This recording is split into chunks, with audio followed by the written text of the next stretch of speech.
Welcome to our YouTube channel, The Alien Tales, and please ensure that you have subscribed. The alien hunter has been tracking me for years. I just realized she's my daughter. DNA doesn't lie. The being who's hunted me across 3 galaxies shares my genetic code. Time travel was involved, but the truth is more horrifying. The plasma bolt seared past my ear, leaving the acrid smell of burned ozone in the recycled air of the cargo hold. I dove behind a stack of titanium crates, my heart hammering against my ribs like a caged animal. She was here again. After 3 months of peace on this backwater mining station, the hunter had found me. "Come out, Daxton Reed." Her voice echoed through the shadows, melodic yet sharp as broken glass. "You cannot run forever." I pressed my back against the cold metal, clutching my modified pulse rifle. The weapon felt inadequate in my trembling hands. For 7 years, this creature had pursued me across the spiral arm, through asteroid fields and nebula storms, past the edges of civilized space. She never tired, never wavered, never stopped. Her footsteps were silent, but I could sense her presence like ice water in my veins. Whatever she was, this pale, ethereal thing with silver hair and eyes like burning stars, she wasn't entirely human. The way she moved defied physics, appearing and vanishing like smoke. "I know you're frightened," she continued, her accent unplaceable, musical. "But this ends today. I've waited long enough." Through a gap in the crates, I caught a glimpse of her silhouette. Tall, graceful, wearing that same form-fitting dark suit that seemed to absorb light. In her hand, the weapon that had ended dozens of my allies, a crystalline blade that hummed with temporal energy. Why me? The question that had tormented me for years clawed at my mind again. I was nobody special, a failed xenobiologist turned smuggler, carrying nothing more valuable than black market medical supplies. The lights flickered, and in that moment of darkness, I saw her eyes gleaming like twin moons. She was coming. I rolled left as her blade sliced through the air where my head had been, carving through solid steel like butter. The temporal field around the weapon made reality shimmer and bend. I'd seen that blade cut through time itself, aging targets to dust in seconds. "Stop running," she snarled, and for the first time in 7 years, I heard genuine emotion in her voice. Frustration, pain even. I fired 3 shots in rapid succession. The energy bolts passed harmlessly through her form, another one of her impossible abilities. She could phase between dimensions at will, making her nearly untouchable when she chose to be. But something was different this time. Her movements seemed less fluid, more desperate. Dark circles shadowed her luminous eyes, and there was a tremor in her usually perfect composure. "You look tired," I gasped, backing toward the emergency airlock. "Finally wearing down after all these years?" She materialized directly in front of me, close enough that I could smell her strange scent, like ozone and winter mornings. Her pale hand shot out, fingers wrapping around my throat with inhuman strength. "You have no idea what I've sacrificed," she whispered, her grip tightening. "The time streams I've navigated, the paradoxes I've endured, all for you." I stared into those burning silver eyes, searching for some hint of humanity. "Who are you? What do you want from me?" For a heartbeat, her expression softened. Something flickered across her features. Regret, perhaps, or recognition. Her grip loosened slightly. "My name," she said quietly, "is Serafina, and you are my father." The words hit me like a plasma cannon to the chest. The emergency lights cast strange shadows across her pale features, and suddenly I could see it. The shape of my nose, the stubborn set of my jaw, reflected in this deadly creature's face. "Impossible," I breathed. Serafina's hand dropped from my throat, and she stepped back as if I'd burned her. The revelation hung between us like a live wire, crackling with impossibility. "You're lying," I said, though my voice lacked conviction. The resemblance was undeniable now that I looked for it. The way she tilted her head when listening, the nervous habit of touching her temple when concentrating. Gestures I recognized from my own reflection. "DNA doesn't lie, Father." She reached into her suit and produced a small device, its surface covered in bioreadings and genetic sequences. "I've carried your genetic signature for 23 years, hunting across 3 galaxies to find its source. 23 years. But I was only 35. The math didn't work unless time travel, I whispered. Her smile was bitter. The Chronarch Collective recruited me from the future, your future. They needed someone with a specific genetic marker, someone immune to temporal radiation. Your bloodline apparently is quite rare. I sank against the bulkhead, my mind reeling. That's impossible. I don't have children. I've never even been married. Not yet. She holstered her crystalline blade, the weapon retracting into a compact device on her wrist. But you will. In 15 years, you'll meet a woman named Isabella Valdez on Europa Station. She'll be a temporal physicist working on classified projects. The name meant nothing to me, but something cold settled in my stomach. What happened to her? To my future? Serafina's expression darkened. The Chronarch Collective happened. They discovered that children born from temporal-sensitive bloodlines could navigate the time streams without going insane. So they began a breeding program, selecting specific genetic combinations across multiple timelines. She began pacing, her movements predatory. I was taken from my mother when I was 5, trained to be their perfect weapon, a temporal assassin who could slip between decades like walking through doorways. They taught me to kill without hesitation, to see targets instead of people. Then why are you telling me this? I demanded. Why hunt me for 7 years just to have a conversation? Her eyes flashed with something dangerous. Because the mission they gave me 23 years ago was simple. Eliminate Daxton Reed before he can father the child who becomes their greatest mistake. The cargo hold fell silent except for the distant hum of the station's life support systems. My daughter, this impossible woman from a timeline that hadn't happened yet, stood before me with murder in her eyes and my DNA in her veins. You were sent to kill me, I said slowly. To prevent your own birth. A temporal paradox, she confirmed. Kill the father, erase the daughter. The collective believed it would be poetic justice, using their greatest weapon to eliminate the source of their greatest failure. What failure? I struggled to understand. What did you do? Serafina's laugh was sharp and humorless. I discovered compassion. After 2 decades of perfect kills, I began questioning my orders. The final straw came when they ordered me to eliminate a timeline where humanity achieved peace with the Andromedans. She activated a holographic display from her wrist device. Images flickered in the air. Sprawling cities under alien suns, humans and strange beings working side by side, children playing beneath unfamiliar constellations. That timeline existed because of one small change, she continued. A xenobiologist named Daxton Reed successfully completed his research on interspecies compatibility. Your work, Father, your future work would have saved billions of lives. The irony hit me like a physical blow.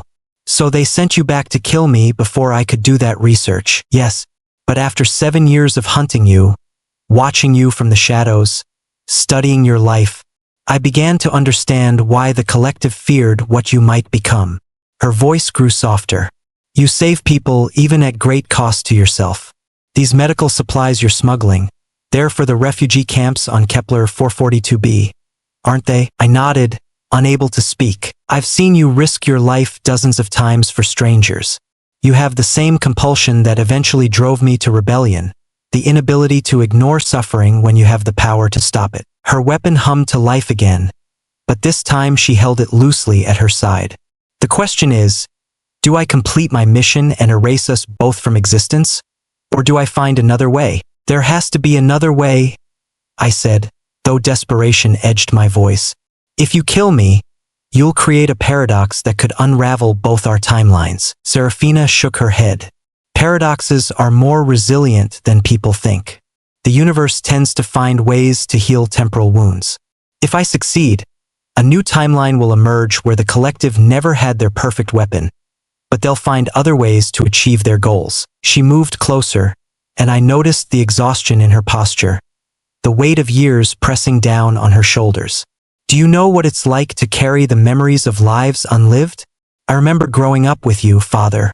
Birthday parties that never happened, bedtime stories you never told, hugs you never gave, residual temporal echoes, I realized. You're experiencing memories from potential timelines. Every night for 23 years. Her voice cracked slightly. I remember Isabella too, my mother in the timeline where the collective never found us. She taught me to paint, to see beauty instead of just targets. In that timeline, we were a family. The holographic display shifted, showing images of a life that might have been. A small house on Europa Station, a woman with kind eyes and dark hair, a young girl laughing as I pushed her on a swing. The domesticity of it felt alien to my current existence as a fugitive smuggler. Why show me this? I asked. Because I'm tired of running from what I could have been. She deactivated the display and looked directly at me. The collective made one mistake in their calculations.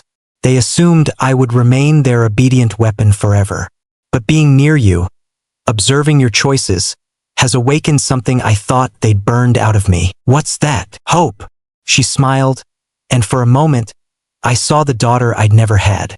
I have a plan, but it requires a leap of faith that could destroy us both. Before I could respond, alarms began blaring throughout the station. Emergency lights bathed the cargo hold in red, and a computerized voice announced, Chronarch vessels detected. All civilians report to designated safe zones immediately. Serafina's expression hardened.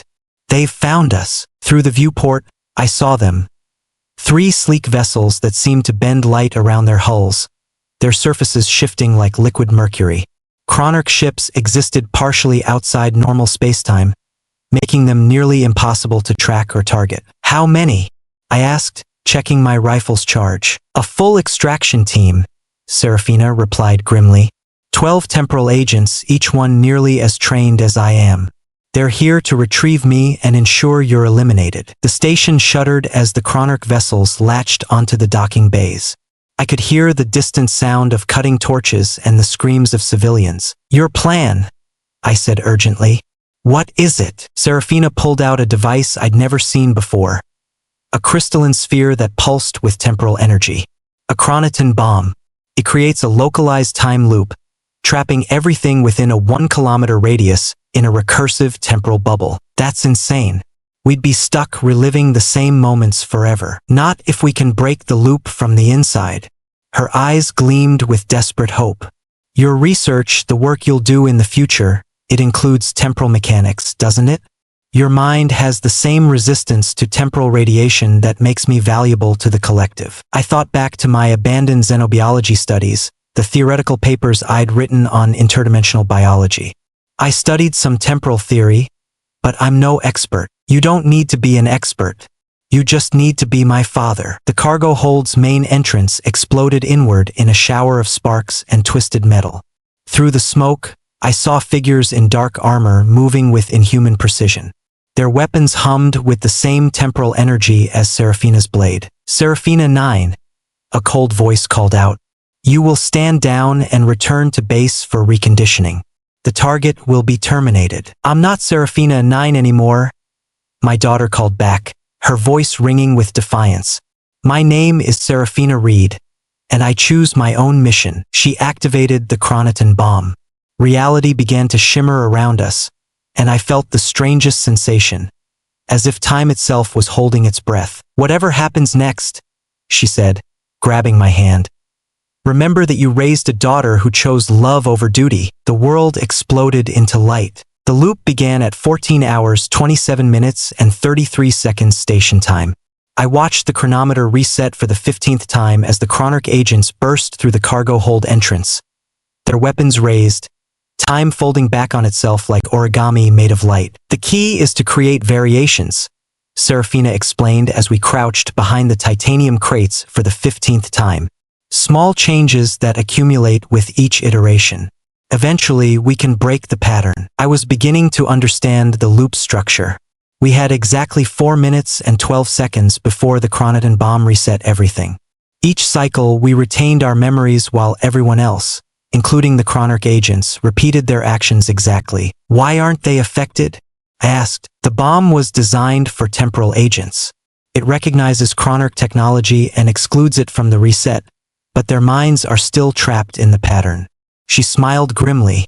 My little rebellion. In the third loop, I tried reasoning with the agents. In the 7th, Serafina had attempted to fight them directly.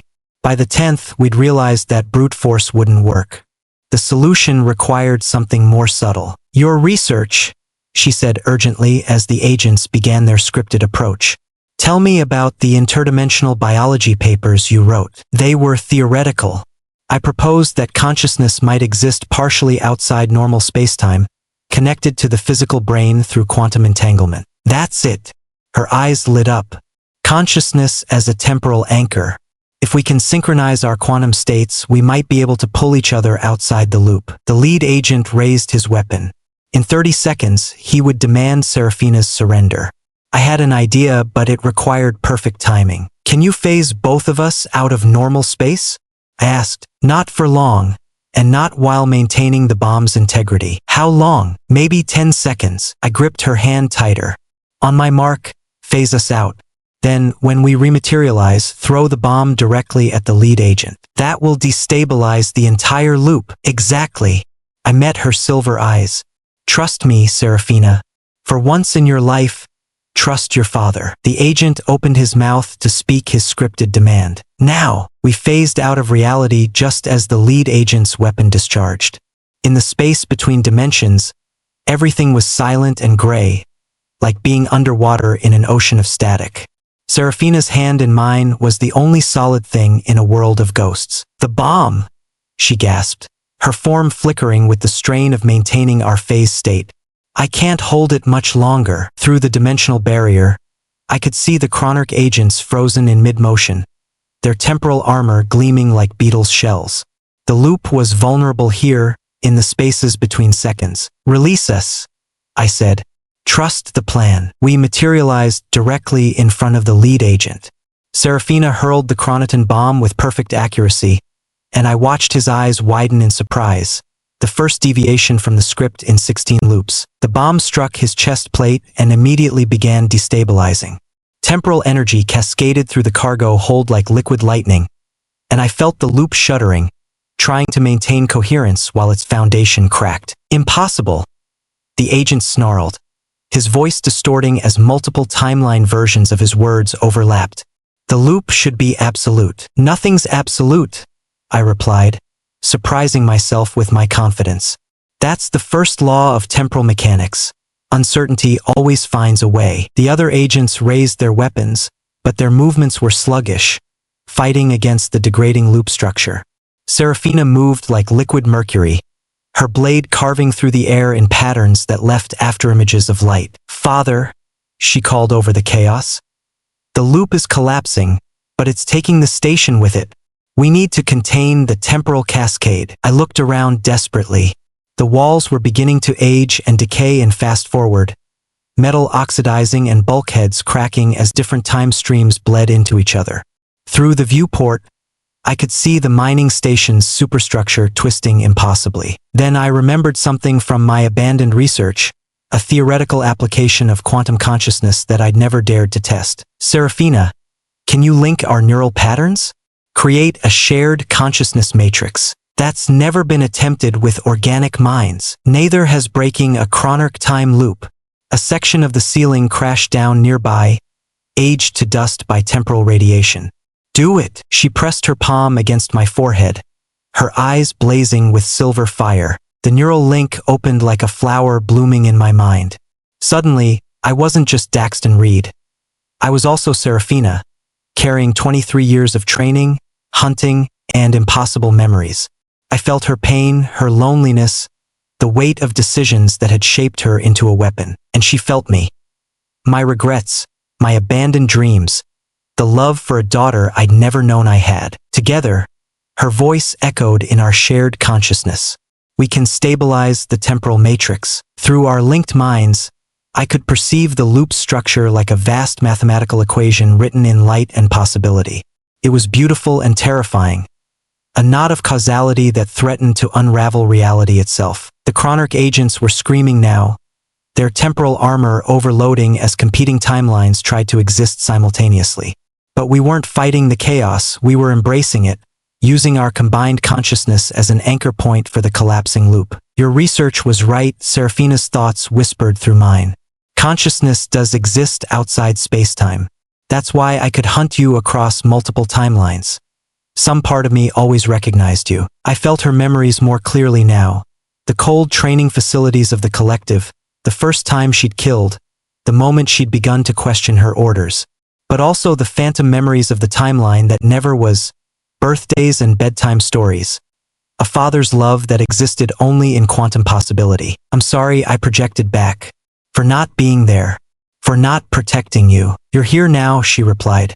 That's what matters. Working together, we began weaving the fractured time streams back together, our linked consciousness serving as a template for causality.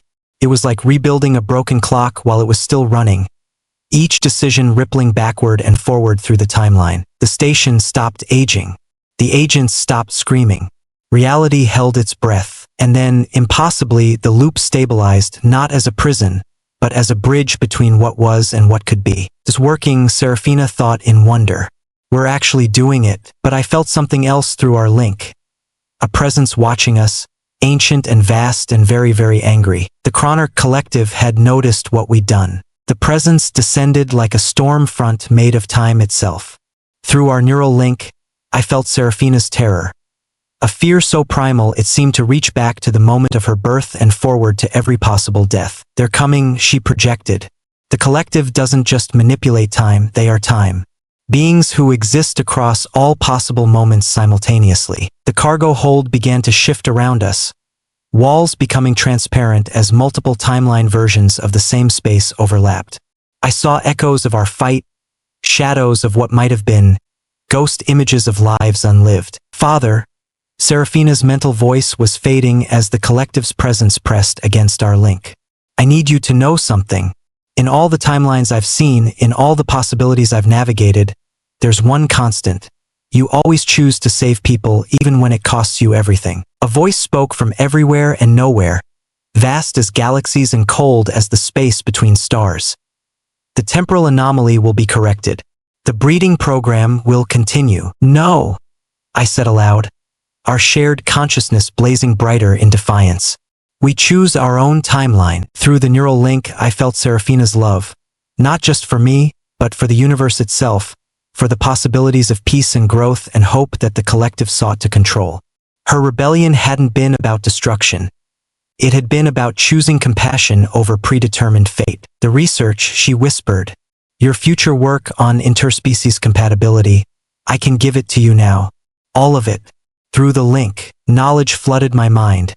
Equations that bridged biology and physics, theories that could heal the rifts between species, technologies that could make war obsolete. The work that would save billions of lives, transmitted backward through time by a daughter who chose love over duty. But if I give this to you now, she continued, I'll create the same timeline the collective wants to prevent.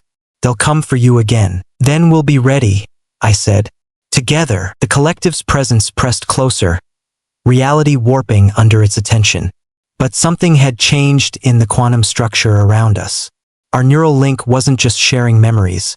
It was creating new possibilities, new timelines where daughters could choose their fathers and love could triumph over programming. I love you, Dad, Serafina thought as her physical form began to fade. In every timeline, in every possibility, I choose to be your daughter. And then she was gone, dissolved back into the time stream. But the knowledge remained, and the choice remained, and somewhere in the space between seconds, I heard her laughter echoing across dimensions. The Chronarch vessels retreated, their mission no longer possible in a universe where love had rewritten the laws of causality. I stood alone in the cargo hold, carrying the memories of a daughter I'd never had and the research that would reshape the galaxy. In 15 years, I would meet Isabella Valdez on Europa Station.